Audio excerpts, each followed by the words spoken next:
तो फाइनली आज मैं निशीथ सेन के बचे हुए 4 एपिसोड को एक्सप्लेन करने वाला हूं। तो अगर आप लोगों ने मेरा पार्ट 1 नहीं देख रखा है तो देख लेना, अदरवाइज आपको ये वीडियो बिल्कुल भी समझ में नहीं आएगी। उस वीडियो का लिंक आपको डिस्क्रिप्शन में मिल जाएगा। देखो बेसिकली ये एक बढ़िया बंगाली हॉरर सीरीज है जो कि 2026 में रिलीज हुआ है। तो आप इसका पार्ट 1 देख लेना, उसके बाद ही पार्ट 2 देखना, तभी आपको ये वीडियो पूरी तरह से समझ में आएगी। So without waste any time let's start the Nishith Sen. तो एपिसोड 5 की शुरुआत ठीक वहीं से होती है जहाँ पे चौथा एपिसोड खत्म हुआ था। कमला दी ने पुलिस वालों को टिफिन के अंदर कुछ तो ऐसा दिखाया था जिसे देखने के बाद पूरा का पूरा पुलिस स्टेशन लाइक हिल गया। देखो बेसिकली टिफिन के अंदर एक लड़की का कटा हुआ उंगली था। उसे देखने के बाद पुलिस वालों ने जल्दी ही निशीथ को अरेस्ट कर लिया। मगर मैं आपको पहले ही बता देता हूँ कि मैं बार बार नाम बोलने में गलती करता हूँ, तो मैं आगे से निशीथ को नीतीश कह के बुलाऊंगा। अब देखो जैसे मैंने कहा, उस कटी हुई उंगली को देखने के बाद एंड्रो ने सीधा नीतीश को अरेस्ट कर लिया था। लेकिन जब वो उसको जेल लेके जा रहा था तो बीच में गांव वालों ने एंड्रो को रोका एंड देन वो नीतीश को पीटना चालू करते हैं। पीटना काफी नहीं था कि गांव वालों ने नीतीश को लिटरली जिंदा जला दिया। एंड्रो ने भी गांव वालों को रोकने की ट्राई नहीं किया, क्योंकि देखो यहाँ पर पूरी सच्चाई ये है कि वो जो नीतीश था ना, वो लिटरली लड़कियों को मार के उसको फ्राई करके खाता था लाइक चिकन जैसा।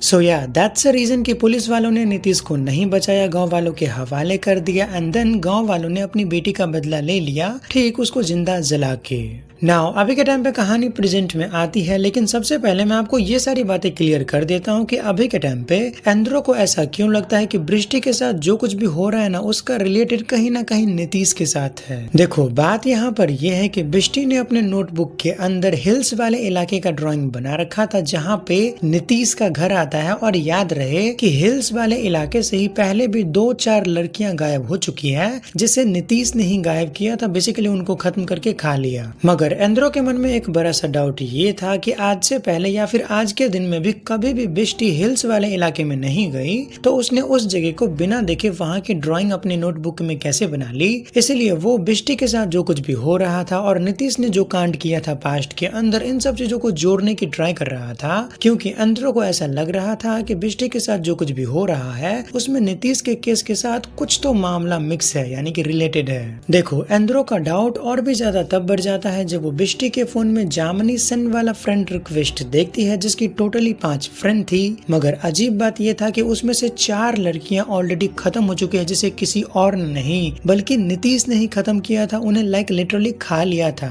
तो बेसिकली आप एक बार एंड्रो के पॉइंट ऑफ व्यू से सोच कर देखो कि आज तक जो भी लड़की जामनी सेन का फ्रेंड रिक्वेस्ट एक्सेप्ट करी वो मर चुकी है, उन्हें नीतीश ने ही खत्म किया था। लेकिन हम सब जानते हैं कि नीतीश ऑलरेडी खत्म हो चुका है, लेकिन अभी के टाइम पे कोई तो बृष्टि के साथ चैट करता है जामनी सेन बन के। तो मे भी हो सकता है कि नीतीश मर गया हो, लेकिन उसके फेक आईडी से अभी कोई बृष्टि से कांटेक्ट कर रहा है। इसीलिए एंड्रो को बहुत ही ज्यादा डाउट था कि बृष्टि को बचाना होगा, क्योंकि हो सकता है अगली बारी बृष्टि की हो। तो हाँ, मुझे उम्मीद है आपको सारी बातें समझ में आ गई होगी। एंड्रो यहाँ पे कुछ ऐसा ढूंढने की ट्राई कर रहा था ताकि उसकी बेटी के साथ जो अजीब अजीब चीजें हो रही है उसे वो नीतीश के केस के साथ जोड़ के इन सब चीजों को फाइनली खत्म कर सके और उसकी बेटी के साथ जो चैटिंग करता है उसे भी पकड़ सके। एंड हाँ, अभी जो मैंने आपको सारी बातें समझाई ना, ये सीरीज के अंदर एग्जैक्टली ऐसा नहीं हुआ था, लेकिन मैंने आपको इस तरीके से समझाया था कि आपको समझ में आ जाए। And again I will remind you कि अगर आपने इस वीडियो का पार्ट 1 नहीं देख रखा है तो जाके उसे आप पहले देख लो, अदरवाइज आपको ये समझ में नहीं आएगी। एंड अभी तक जो आपने देखा है आपको वो भी समझ में नहीं ही आया होगा, तो पार्ट 1 देखना जरूरी है। तो आप जाके पहले उसे देख लो, अगर देख लिया तो अच्छी बात है एंड थैंक यू। खैर, तो इस लंबे बातचीत के बाद हम बृष्टि को देख पाते हैं जिसका ध्यान काम वाली रख रही थी, उसको खाना पीना भी खिला रही थी, क्योंकि बृष्टि ने 2 दिनों से ज्यादा कुछ खाया नहीं था। उसकी सिचुएशन धीरे धीरे खराब होती जा रही थी। बृष्टि को बचाने के लिए ईरा ने एक रिचुअल करने का सजेशन दिया था, जिसके लिए 3 लोग चाहिए, तो इन दोनों ने मिलकर अपने प्लान में काम वाली को भी शामिल कर लिया। सीन कट होने के बाद हम एंड्रो को देख पाते हैं जो अभी के टाइम पे नीतीश के स्कूल के प्रिंसिपल से बात करने के लिए गया था, जो कि पैरालाइज है। वेल, प्रिंसिपल की बातों से हम कुछ चीजें जान पाते हैं नीतीश का बचपन एक्चुअली में कैसा था। देखो प्रिंसिपल की की बातों से हम जान पाते हैं एक बार नीतीश ने अपने दोस्त के साथ मिलकर स्कूल में एक लड़की को छेड़ा था, लेकिन जब उस लड़की ने स्कूल में कंप्लेन किया तो नीतीश को कोई भी सजा नहीं मिली। उसको बस दिखावा करने के लिए कुछ दिनों के लिए सस्पेंड कर दिया गया था, मगर नीतीश के दोस्त को स्कूल से निकाल दिया गया था। और हाँ, नीतीश को सजा इसलिए नहीं मिली क्योंकि नीतीश के जो डैड बहुत ही ज्यादा अमीर थे,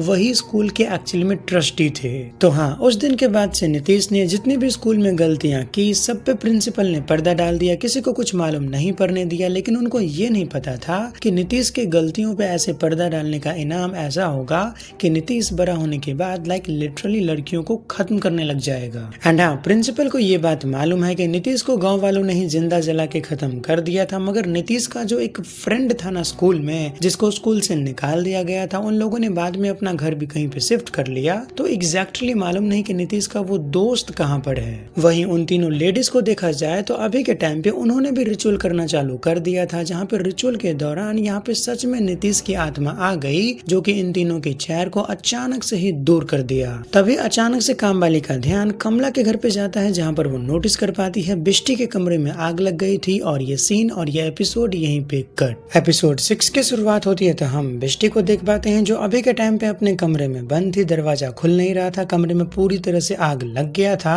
वहीं बाहर से उसकी माँ यानी कि माया, काम वाली, सब लोग मिलकर दरवाजा खोलने की ट्राई कर तो रहे थे, लेकिन काफी ट्राई करने के बावजूद दरवाजे खुल नहीं रहे थे। दरवाजे अपने आप ही बंद हो गए थे।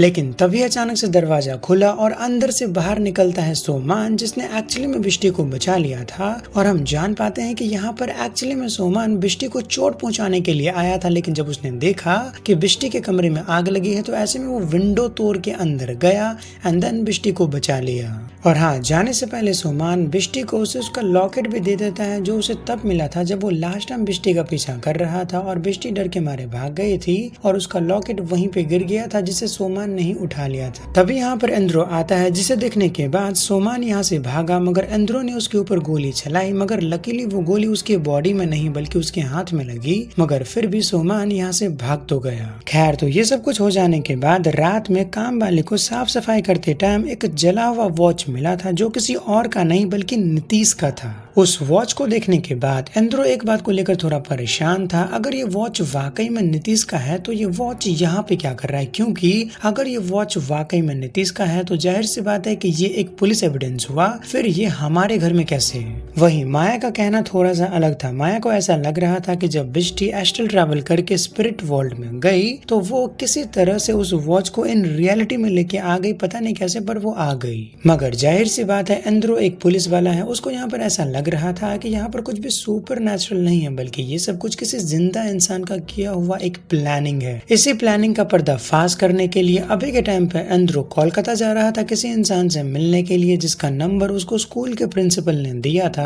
लेकिन उसकी बीबी माया उसको समझाती है, कल तुम्हारी बेटी का बर्थडे है, कल वो 14 ईयर्स की हो जाएगी और तुम कैसे जा सकते हो, तुम्हारी बेटी का कल बर्थडे है। मगर इंद्रो माया को समझाता है कि मैं शाम होने से पहले लौट आऊंगा, ऊपर से मैंने सिक्योरिटी का इंतजाम भी कर दिया है, केक भी ऑर्डर कर दिया है, जिससे ओवन लेके आ जाएगा मेरा जूनियर। इंद्रो के जाने के बाद माया अपनी बेटी के साथ सो रही थी, लेकिन तभी वो एस्ट्रल ट्रैवल करके आत्माओं की दुनिया में जाने वाली थी उसी कबर्ड के जरिए। लेकिन जब वो उस कबर्ड में एंट्री लेने वाली थी तो उस कबर्ड के उस साइड में 4 लड़कियों की आत्मा थी, जिसको नीतीश ने खत्म किया था। वो लड़कियां माया को उस आत्मा के दुनिया में आने से रोक देती है। बेसिकली वो आत्मा इन दोनों को बचाने की कोशिश कर रही थी, क्योंकि जो नीतीश ने उनके साथ किया वो बहुत ही ज्यादा गलत था। खैर, तो इससे आगे हम अगले दिन का सीन देखते हैं, जहाँ पे इंद्रो कोलकाता में उस आदमी से बात करता है जिसका नंबर प्रिंसिपल ने उससे दिया था। एंड देन उस आदमी ने जो कुछ भी बातें बताई मैं आपको बहुत ही ज्यादा शॉर्टकट में समझाऊंगा फॉर द बेटर अंडरस्टैंडिंग, ताकि वीडियो का लेंथ बहुत ही ज्यादा लंबा ना हो। देखो, इस आदमी की बातों से हम जान पाते हैं कि नीतीश का जो फ्रेंड था ना, जिसके साथ मिलके उसने एक लड़की को असॉल्ट किया था, बेसिकली उसको छेड़ा था, उसके फ्रेंड का नाम था पलाश, लेकिन वो उसका फ्रेंड नहीं था बल्कि उसका बॉयफ्रेंड था, यानी कि दोनों बाइसेक्सुअल थे। नीतीश और पलाश ने मिलकर तानिमा नाम की एक लड़की को छेड़ा था, लेकिन जब तानिमा ने स्कूल में कंप्लेन किया, फिर क्या था 2 या फिर 3 दिन के बाद दोनों दोस्त ने मिलकर तानिमा को जान से खत्म करके उसकी बॉडी के टुकड़े करके बैग में भर दिए। मगर ये बात कभी भी दुनिया वालों के सामने नहीं आया। अगर आपको याद हो तो मैंने कहा था नीतीश के जो डैड थे बहुत ही ज्यादा अमीर थे, वही स्कूल के ट्रस्टी भी थे, तो ऐसे में उन्होंने इस मामले को बहुत ही आसानी से दबा दिया, पुलिस को अपने कंट्रोल में कर लिया। तो ये बात कभी दुनिया के सामने आई आई नहीं। मगर जाने से पहले एंड्रो उस आदमी को कहता है कि अगर तुम्हारे पास नीतीश के बचपन का कोई फोटो वगैरह होगा जिसमें उसका पार्टनर भी साथ में हो, लाइक उसका फ्रेंड पलाश, तो अगर वो फोटो मिलेगी तो उसको ढूंढने में आसानी होगी। जिस पर वो आदमी उसको कहता है कि हाँ, मैं सर्च करके देखूंगा, अगर मेरे पास फोटो होगा तो मैं तुम्हें भेज दूंगा। इन सब बातों के अलावा भी एंड्रो ने उन चारों मरे हुए लड़कियों के बारे में थोड़ा छानबीन किया था, जहाँ पर वो दो चीजों को नोटिस कर पाता है। पहली बात ये कि सबके सब लड़कियां 14 ईयर्स की थी, अपने बर्थडे के दिन ही मरी थी 7 मई को। एंड ध्यान देने वाली बात यह है कि आज उसकी बेटी का बर्थडे है, वो भी आज 14 ईयर्स की हो जाएगी, और हाँ, आज 7 मई है। फिर क्या था, एंड्रो समझ जाता है कि जो कुछ भी होने वाला है उसकी बेटी के ऊपर हमला वगैरह वो 100% आज ही के दिन होगा। इसलिए वो जल्दी से अपने जूनियर ओवन को कॉल करके सारी बातें एक्सप्लेन किया एंड देन कहा कि कुछ भी हो जाए घर पे सिक्योरिटी टाइट रखना, कहीं भी जाना मत, और मेरी बेटी का 100% ध्यान रखना। मगर एंड्रो के फोन रखने के बाद हम ओवन को कुछ अजीब हरकतें करता हुआ देख पाते हैं। जैसे कि सबसे पहले ओवन माया के साथ झूठ बोलता है कि तुम्हारे पति एंड्रो को आने में थोड़ा टाइम लगेगा, एक्स्ट्रा टाइम लगेगा, क्योंकि वो बहुत बुरी तरह से ट्रैफिक में फंस गया। ऊपर से मेरे पास अभी अभी एक अर्जेंट केस आया है, तो मुझे ना चाहते हुए भी तुम्हारे घर से जाना होगा। जबकि एंड्रो ने ओवन को साफ साफ कहा था कुछ भी हो जाए मेरे घर से कहीं जाना मत, क्योंकि बिष्टी के जान को आज ही खतरा है। मतलब जाहिर सी बात है, इस बंदे की हरकतें देखने के बाद मुझे लगता है कि इस बंदे में कुछ ना कुछ तो गड़बड़ है, ये पक्का कुछ तो खिचड़ी बनाने की कोशिश कर रहा है। मगर इसी बीच में सीन कट होने के बाद हम सुमान को देख पाते हैं, जो अभी के टाइम पे अपनी मरी हुई बेटी का गहना बेच के उससे एक गन लिया। मतलब जाहिर सी बात है, वो आज के दिन कुछ तो बड़ा करने की कोशिश करेगा। वहीं माया के घर का सीन देखा जाए तो अभी के टाइम पे बिष्टी अपने डैड एंड्रो को कॉल करने की ट्राई कर रही थी, मगर पहली बार तो फोन नहीं लगा। फिर 3-4 बार ट्राई करने के बाद जब फोन लगता है तो वो अपने डैड से ठीक से बात कर नहीं पाई, क्योंकि अभी के टाइम पे सबने केक कट करके ऑलरेडी केक को खा लिया था एंड देन केक खाने के बाद सब के सब यहाँ पर बेहोश हो गए, क्योंकि उस केक में कुछ तो मिला हुआ था। एंड देन आप लोग गेस करो कि वो केक कौन लेके आया था। जी हाँ, वो केक कोई और नहीं बल्कि एंड्रो का साथी यानी कि उसका जूनियर ओवन ही केक लेकर आया था। मगर इन्हीं सब के दौरान एंड्रो जिस आदमी से बात करने के लिए कोलकाता गया था, फोटो के लिए बोला था, उस आदमी ने एंड्रो को फोटो भेज दिया। एंड देन उस फोटो को देखने के बाद एंड्रो की दुनिया हिल जाती है, क्योंकि जी हाँ, नीतीश का बॉयफ्रेंड पलाश कोई और नहीं बल्कि ओवन ही था, जिसने अपना नाम पलाश से चेंज करके ओवन रख लिया। इस बात को कंफर्म करने के लिए एज अ व्यूअर हमें एक सीन दिखाया जाता है पास्ट का, उस दिन का जब गांव वाले मिलकर नीतीश को खत्म कर रहे थे और एंड्रो के साथ साथ वहां पे उसका जूनियर ओवन भी था। ओवन एंड्रो के सामने बार बार कह रहा था कि हम लोग नीतीश को जेल लेके चलते हैं, उसको जेल में कानून की तरफ से सजा मिलेगी, हम लोग उसको गांव वालों के सामने नहीं छोड़ते हैं, नहीं तो गांव वाले उसको खत्म कर देंगे। मगर एंड्रो ने ये बोलकर बात को खत्म कर दिया कि इतने बड़े हैवान को अगर हम लोगों ने गांव वालों से बचाया तो हमें ही पाप लगेगा। तो जी हाँ, उस दिन के बाद से ओवन को ऐसा लगता है कि नीतीश के मरने का जिम्मेदार कोई और नहीं बल्कि एंड्रो है, क्योंकि देखो जब एंड्रो ने नीतीश को अरेस्ट किया था तो अगर एंड्रो नीतीश को सीधा जेल लेके चला जाता तो गांव वाले उसको जान से खत्म नहीं करते, मगर एंड्रो ने तो नीतीश को गांव वालों को ही सौंप दिया। वेल, इससे आगे तो हम जानते हैं गांव वालों ने नीतीश को जिंदा ही जला दिया था। फिर क्या था, ओवन उस दिन से नीतीश के मरने का जिम्मेदार किसी और को नहीं बल्कि एंड्रो को ही मानता है, और यही रीजन था कि इतने सालों तक एंड्रो के साथ में काम किया, उसके साथ रहा एंड देन अब उसकी बेटी को खत्म करने वाला है, क्योंकि ताकि वो अपने बॉयफ्रेंड के मरने का बदला ले सके। जाहिर सी बात है। Now back to the present time. अभी के टाइम पे ओवन ने बिष्टी के हाथ में हैंडकफ को लगा दिया था ताकि वो स्पिरिट वर्ल्ड में भी भाग ना पाए। देखो, ओवन का प्लान कुछ ज्यादा ही सिंपल था। उसका प्लान ये था कि स्पिरिट वर्ल्ड में बिष्टी के आत्मा को नीतीश टॉर्चर करेगा, वहीं पे रियल वर्ल्ड में वो यानी कि ओवन बिष्टी के रियल बॉडी को टॉर्चर करेगा। वहीं स्पिरिट वर्ल्ड में अभी के टाइम पे बिष्टी को नीतीश बहुत ही ज्यादा डरा रहा था, धमका रहा था कैसे वो उसको टॉर्चर करेगा। लेकिन तभी इन रियल वर्ल्ड में एंड्रो आता है, जो कि नीतीश के दोस्त पलाश यानी कि ओवन को बहुत ही ज्यादा पीटता है। मगर इसी बीच में हम अचानक से माया को देख पाते हैं जो कि एस्ट्रल ट्रैवल करके फाइनली स्पिरिट वर्ल्ड में पहुंच गई थी अपनी बेटी को बचाने के लिए। वहीं पे वो जो 4 लड़कियों की आत्मा थी ना, जिसको नीतीश ने खत्म किया था, उन चारों लड़कियों की आत्मा ने नीतीश को पकड़ के रखा था ताकि ये दोनों माँ बेटी इस स्पिरिट वर्ल्ड से बाहर निकलने में कामयाब हो जाए। लेकिन तभी हम रियल वर्ल्ड का सीन देख पाते हैं जहाँ पे अचानक से ईरा एंड्रो के सिर पे पीछे से हिट करती है एंड देन हम जान पाते हैं कि ईरा भी एक्चुअली में ओवन के साथ मिली हुई है, बट हम ये नहीं जानते कि वो ओवन की लगती क्या है। वहीं स्पिरिट वर्ल्ड के अंदर अब तक नीतीश ने उन चारों लड़कियों की आत्मा को खुद से दूर कर लिया था एंड देन वो माया को थप्पड़ मार के उसका गला दबाने लगा, क्योंकि स्पिरिट वर्ल्ड के अंदर नीतीश काफी ज्यादा पावरफुल है। वहीं रियल वर्ल्ड के अंदर अभी के टाइम पे ईरा कोई इंजेक्शन एंड्रो के बॉडी में लगाने वाली थी, वहीं पे ओवन एंड्रो को खत्म करने ही वाला था। लेकिन तभी यहाँ पर आता है सोमान जिसके हाथों में था गन और वो सीधा 2 गोली मार देता है ओवन को और ओवन वहीं पे खत्म। ओवन को गोली मारने के बाद सोमान ईरा के ऊपर भी गोली चलाता है, मगर ईरा समहाउ यहाँ से भागने में कामयाब रही, पर स्टिल हम ये नहीं जानते कि ईरा इनके रिलेशन में लगती क्या है। वहीं स्पिरिट वर्ल्ड के अंदर भी नीतीश को पता चल गया था उसका बॉयफ्रेंड ओवन मर चुका है, जिसे सुनने के बाद वो थोड़ा सा दुखी हो गया और इन सब से दूर चला जाता है। फिर क्या था, माया इसी मौके का फायदा उठाते हुए अपनी बेटी को बड़ी ही मुश्किल से उस बाथटब के अंदर से हैंडकफ से फ्री किया एंड देन वो जो 4 लड़कियों की आत्मा थी ना, वो इन दोनों की मदद करती है यहाँ से बाहर निकलने में। वहीं रियल वर्ल्ड के अंदर अब तक एंड्रो ने सबकी बॉडी को बेड के ऊपर रख दिया था, जहाँ पे काम वाली को तो टाइम पे होश आ गया, लेकिन माया और बिष्टी को होश नहीं आया क्योंकि वो दोनों अभी भी उस आत्मा वाली दुनिया में फंसे हुए हैं। मगर एंड्रो को ये सारी बातों पर यकीन नहीं था, इसलिए एंड्रो ने एक डॉक्टर को बुला लिया, मगर डॉक्टर को भी समझ में नहीं आ रहा था कि अगर सबको सेम बेहोश करने वाली दवाई दी गई थी तो काम वाली कैसे उठ गई और ये दोनों अभी तक उठ क्यों नहीं पाई, मतलब होश में क्यों नहीं आई। वहीं स्पिरिट वर्ल्ड के अंदर माया और बिष्टी वहां से बाहर निकल नहीं वाले थे, मगर बीच में उन दोनों को रोक दिया नीतीश ने और वो कहता है कि ये जगह मैंने और ईरा ने मिलकर बनाई है और इस जगह पे मेरे परमिशन के बिना कोई भी बाहर नहीं जा सकता। वहीं इन रियल वर्ल्ड ईरा अपनी गाड़ी में बैठ के भाग रही थी, मगर एंड्रो जल्दी से स्टेशन में कॉल करवा के नाकाबंदी करवा दिया। लेकिन एज अ व्यूवर हम ये भी जान पाते हैं कि ईरा को पकड़ना मुश्किल है क्योंकि उसको पकड़ने के लिए पहचानना होगा, और हम ये भी जान पाते हैं कि अब तक ईरा नकली विग का इस्तेमाल कर रही थी, एक्चुअली में तो उसके छोटे छोटे बाल थे, तो ऐसे में ईरा को पहचानना भी अब तो मुश्किल है। मगर कहानी में आगे बढ़ने से पहले मैं आपको माया के बारे में कुछ बातें बता देना चाहता हूँ, जैसे कि देखो हम जान पाते हैं कि माया बचपन से ही एस्ट्रल ट्रैवल कर सकती है। एक दिन माया अपने बेड पे सोती है मगर कभी उठती नहीं, ऐसे में माया के माता पिता उसको हॉस्पिटल लेकर गए, मगर डॉक्टर को भी समझ में नहीं आ रहा था कि माया को एक्चुअली में प्रॉब्लम क्या है, क्योंकि माया के रिपोर्ट बिल्कुल नॉर्मल थे लेकिन फिर भी उसको होश नहीं आ रहे थे।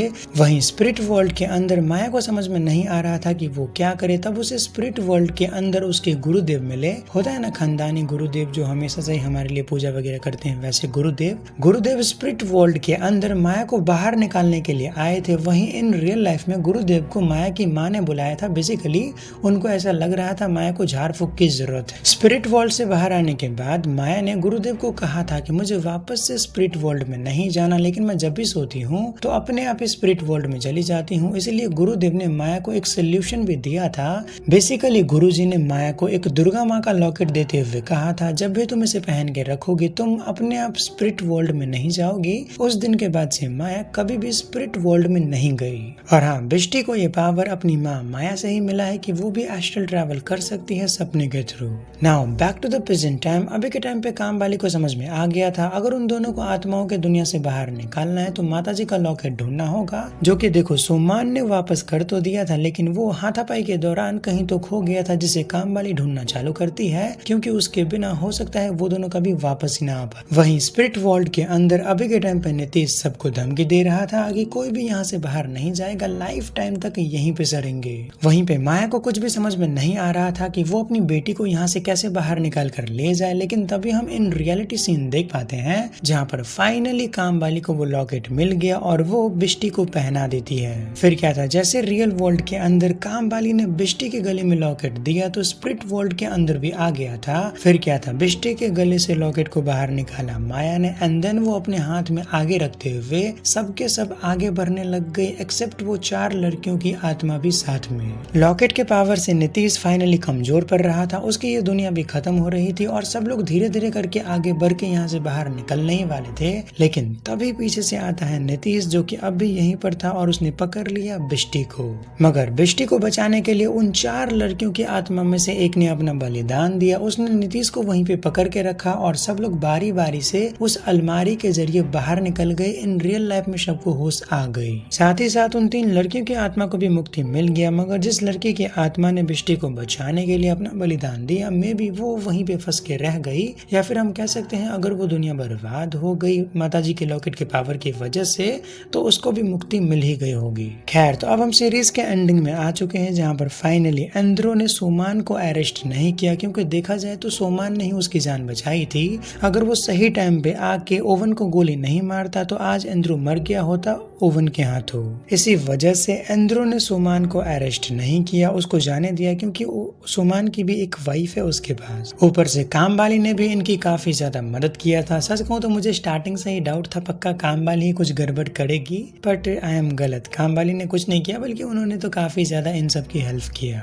एंड हाँ, आपको एक क्रेजी बात मालूम है क्या? सीरीज खत्म होने वाला है, इतना ड्रामा हो गया, इतना सब कुछ हो गया, आपको सारी बातें समझ में भी आ गया होगा, लेकिन एंड्रो को अब तक इस बात पे भरोसा नहीं है कि यहाँ पे कुछ भी सुपर नेचुरल एंगल था। उसको तो यहाँ पर ऐसा लग रहा था कि पूरा का पूरा ड्रामा ईरा और ओवन ने मिलके किया है, ना कि उसमें कोई भूत वूत था। खैर, तो इस फैमिली के लिए तो हैप्पी एंडिंग हो गया था। देखा जाए तो सब लोग लगभग जिंदा बच ही गए थे, बट क्या ये सच में हैप्पी एंडिंग है?